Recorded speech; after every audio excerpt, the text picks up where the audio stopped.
Gawa ko ng cabinet yung dalawa. Gamit yung table saw ko.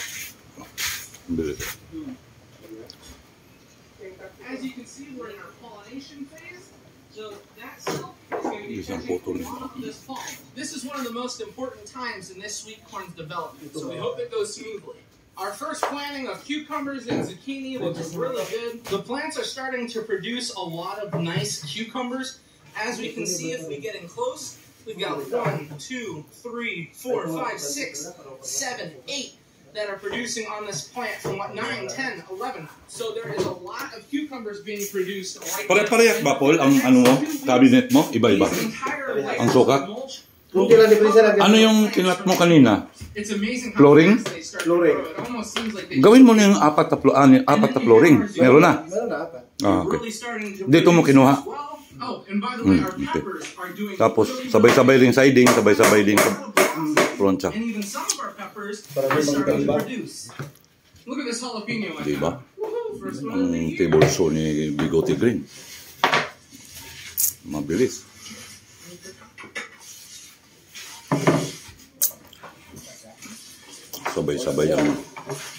Sabay-sabay ang gawa. Basta isang sukat lang pag sabay-sabay na. Bilang side, front side, back side, back side. Beautiful. Okay na. You can take that.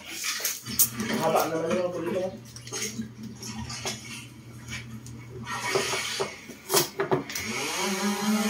Ay, pusang naka-drone pa yun. Magbablog lang, naka-drone pa yun. Like the video. Like and share the video.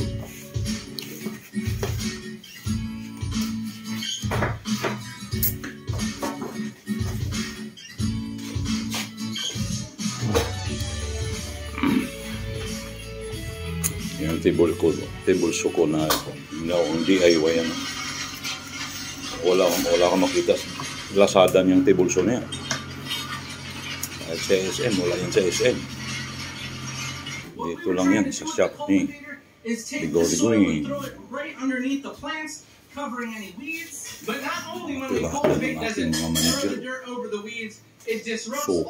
Sukat engineer yan. Allowing our plants to have better root development. Now, Joel and Daniel are working on hay, but Sino kaya itong nagbablog na ito? So he came out with Isama kita sa vlog ko ha. Kano yan eh. Baka naman kano. Mabanggit mo lang yung Bigote Green dyan sa vlog mo. Sino ka mang kano? Yan.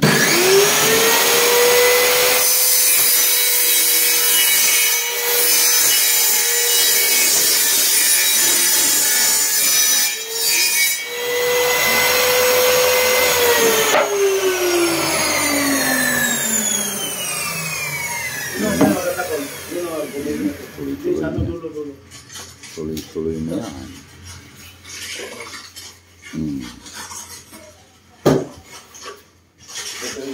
Diretso ng putol yan. 4 na putol yan. Pare-parehas yan.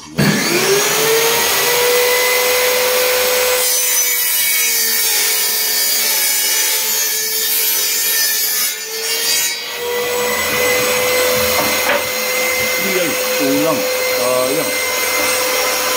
Ayun pala. Kala ko bitin.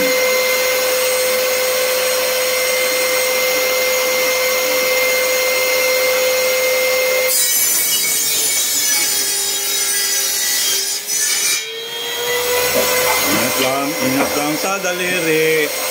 Mahirap na baka madali ang daliri.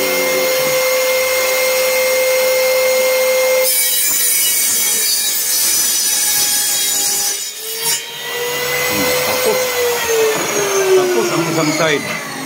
Wala pang 1 minuto. Diba? Bigote Green. Subscribe, like, and share. Thank you. Kung na-informahan kayo. Informative yun. Pwedeng gumawa sa inyo ng table saw, sarili, DIY, para mapabilis ang trabaho.